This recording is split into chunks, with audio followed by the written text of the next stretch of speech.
Hello everyone, my name is Sophie Ann Russell and I am a self-published author of a teen fantasy book series called The Story of Jason Griffin, and I am doing this video today to make my very first review of another author's book, and I'm really excited to be doing this video. This marks like new journey as an author, and I hope you will continue watching this video to the very end. Before I begin, don't forget to hit subscribe and also give this video a thumbs up if you loved it and you found it really useful.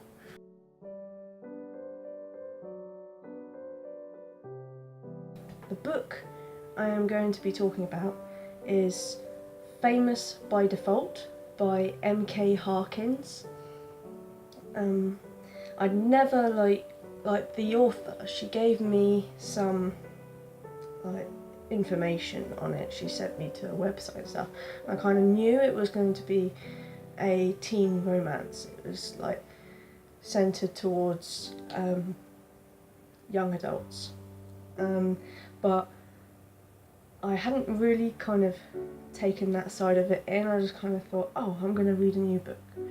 And I wasn't expecting anything really. I just kind of went in blindly, and I turned out I really loved the opening scene, which is where the main character, Jax, is running away from a group of screaming fangirls and hiding in a toilet at a mall, and I just immediately thought, yes, this is cool. This is a cool book. This has got the humour.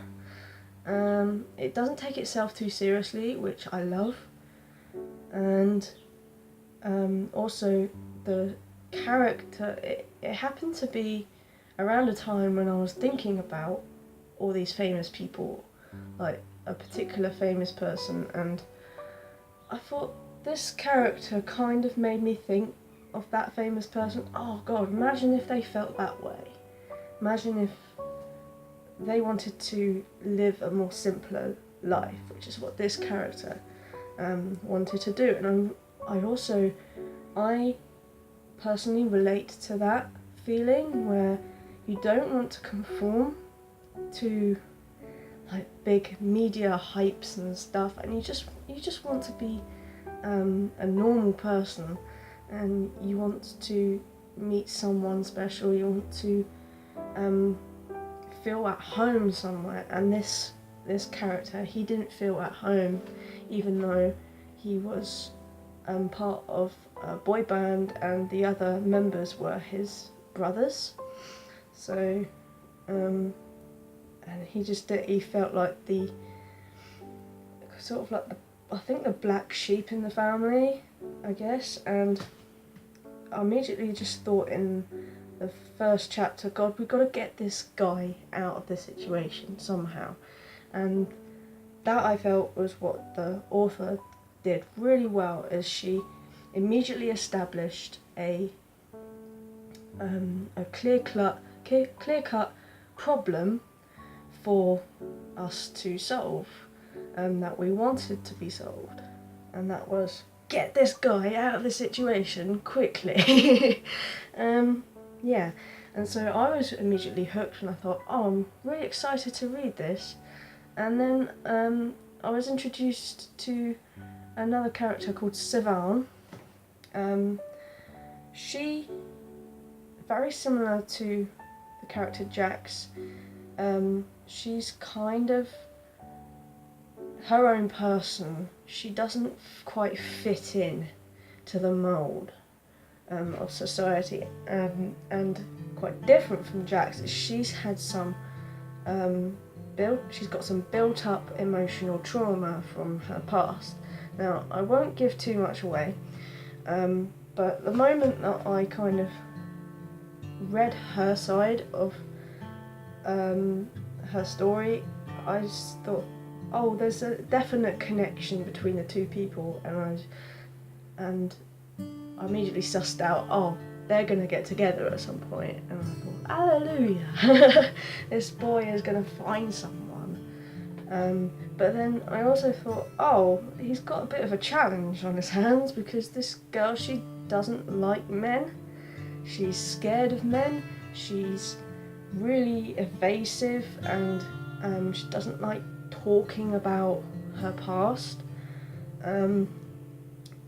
That I felt was a really big challenge, and I thought, oh, how is this guy going to tackle this? And so I guess that's a good way for the author to establish some kind of block, some kind of hurdle that we've got, that we've got to get over.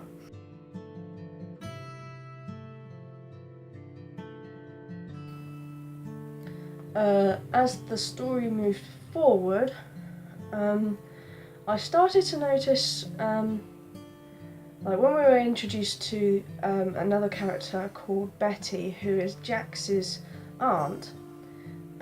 She owns a farm, and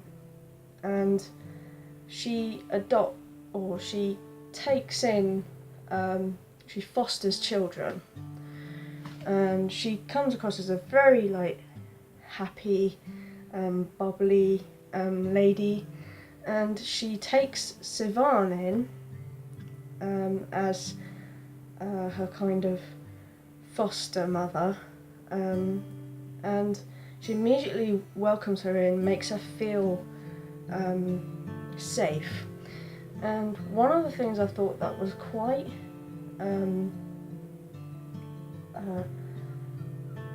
frustrating about Betty's character in particular, was that the way she would talk to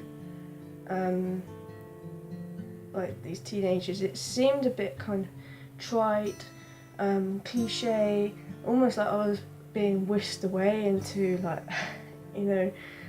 a Hollywood B movie or something, or when you get those kind of films not films, TV series where the family is talking in a really corny way. It's that kind of thing. But I also kind of recognised that, oh, this is probably done deliberately to give a sense of amusement, of letting the reader escape, because the way that the character is talking, I didn't recognise it as a way that us human beings normally talk, and so I found that a particular challenge, but it was a minor thing. Another thing that I didn't quite like about this book was that sometimes the dialogue exchange, it was very hard to tell who was talking and who wasn't. So I recommend to the author to add in a few he said or she said, that kind of thing. It does so much good to writing. It makes things flow better, and you don't have to keep going back and rereading passages just to know who said what. I think it wasn't just the character Betty who I felt had very trite sounding dialogue. I think it was the majority of the characters, and I think it was a certain style of the author, which is fair enough. I think she did really well with the story, and even with all the way the characters talk to each other was corny.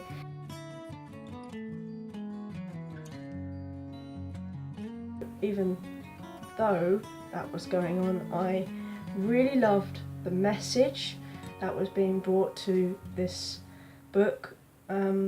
the message that is being put across is basically to give love a chance, and I think it's such a good story for those who are going through trauma and they kind of cut off their heart.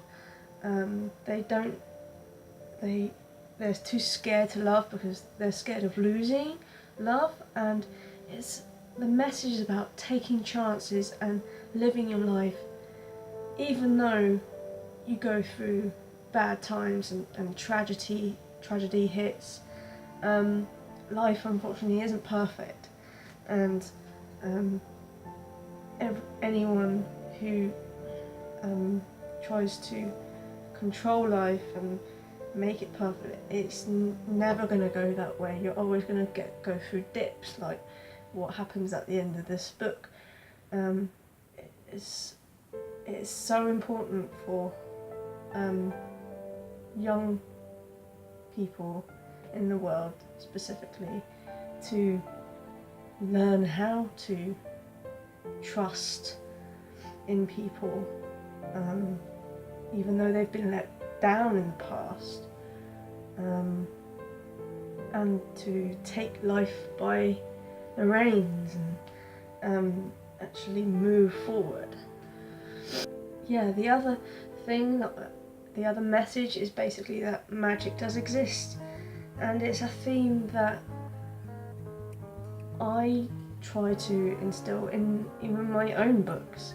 I try to bring magic to people and help people see, like, look, there's like this kind of thing happening here. It's not just a coincidence, it happens for a reason. The more authors there are out there spreading this kind of message, the better. And that's why I really love MK Harkins' book. I would be happy to read all her other books and do reviews on them, if she'd let me. So.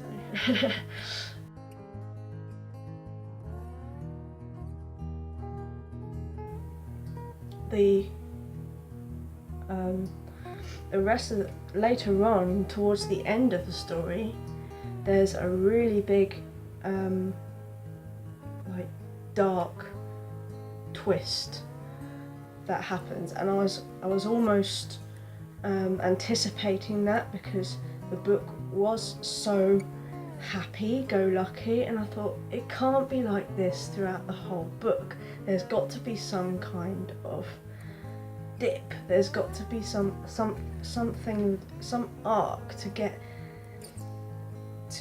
give it some life, some depth.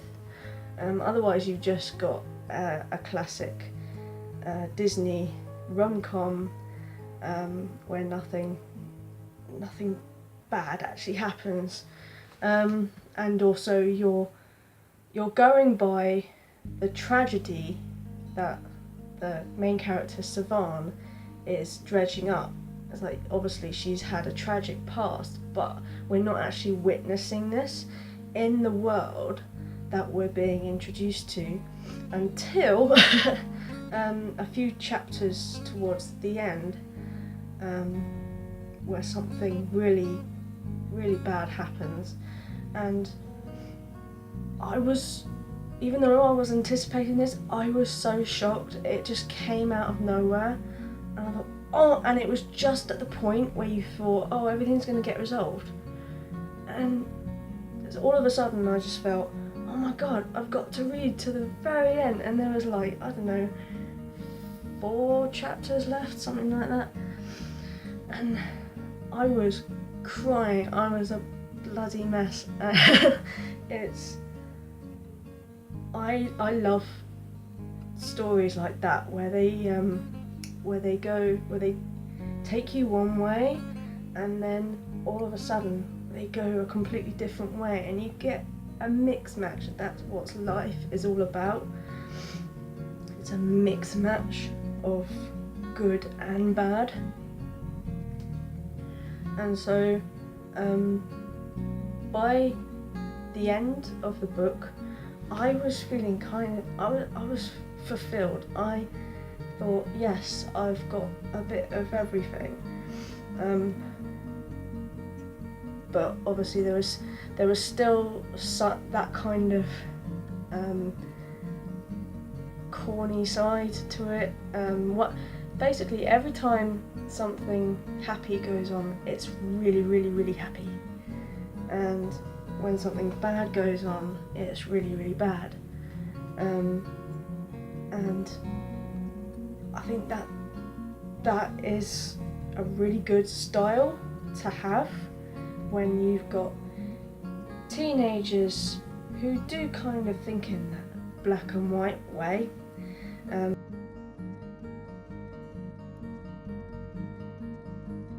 This is a really good book to read for those who are anyone of any age who are going through kind of trauma that stems from being abused or being abandoned or losing people they love. It's an excellent book for people who want to escape, who don't want too much reality. This book it reminded me a bit of Bridge to Terabithia, if you'd ever watched that movie or read the book. It also reminded me, it was almost like a splice between The Fault in Our Stars and what was the other one? The Choice, which is not a very well-known movie, but they're both books, I believe. And just love the story of it, and just I really love all the characters, and I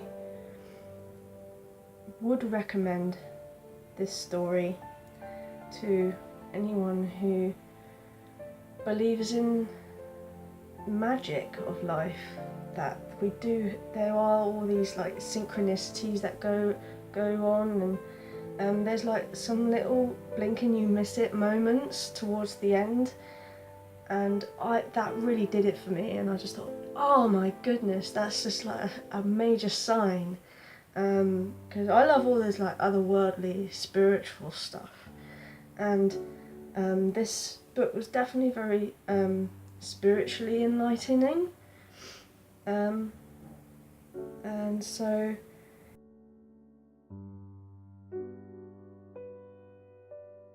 yeah, I would read this book over and over again, like just for the message, and also a chance to just kind of escape into another world. And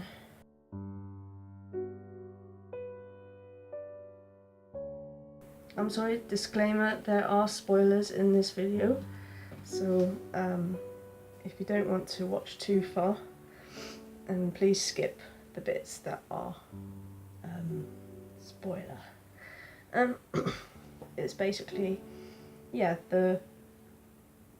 I've already said, like, the main character, Siobhan, she goes to live on a farm, and she happens to be taken in by the aunt of the other main character, Jax, and Jax is sent by his family to live on the farm as well.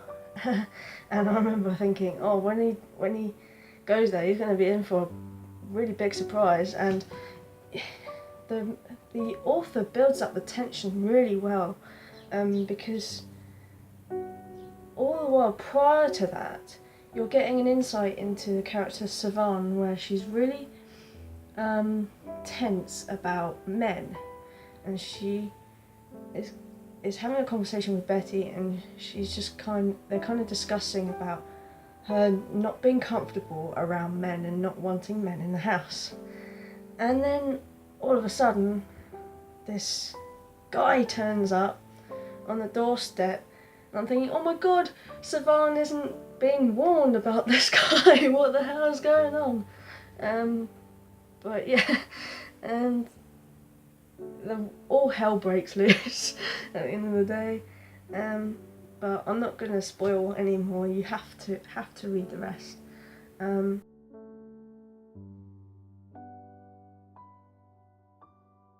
So this is my first review video. I've been a little nervous doing this, but it has been fun, and I hope you enjoyed it and you subscribe to my channel and watch more of my videos. I will be doing a lot more review videos in the future. I hope this is a very clear review. Alright, I'm gonna get going now. Thank you for watching. Bye!